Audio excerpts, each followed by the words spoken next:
শীতকালের এই সময়টাতে বাজারে এত টাটকা মেথি শাক পাওয়া যায় যে মেথি শাক দেখে লোভ সামলানো সত্যিই মুশকিল। তো মেথি চিকেন তো হলো, এবার চলো বানানো যাক মেথির পরোটা। মেথির পরোটা বানানোর জন্য এই রসুনটাকে থেতো করে দিলে মেথির পরোটার মধ্যে কিন্তু স্বাদ দারুণ লাগে। আর দিলাম হলো জোয়ান, দিলাম লঙ্কা কুচি, হলুদ, জিরে গুঁড়ো, আর ব্যালেন্স করার জন্য দিলাম সামান্য চিনি, নুন, টক দই, আর মেথি শাকটাকে আমি ঘিতে ভেজে নিয়েছি। এর মধ্যে আলাদা করে ঘি বা তেল দেবো না, এটাই এর মধ্যে ময়নের কাজ করবে। তারপর এটাকে গরম জল দিয়ে ভালো করে আমি একটা ডো বানিয়ে রেখে দিলাম 15 মিনিটের জন্য।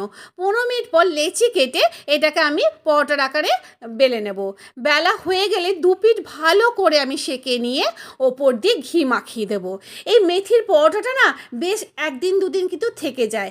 আমরা যখন বাইরে কোথাও ঘুরতে যাই, বাইরের খাবার ভালো না লাগলে এটাকে কিন্তু আমরা সঙ্গে করে এরকম ধরনের পরোটা করে নিয়ে যেতে পারি। দেখো পরোটাগুলো কেমন সফট হয়েছে। শেষ পর্যন্ত দেখার জন্য ধন্যবাদ।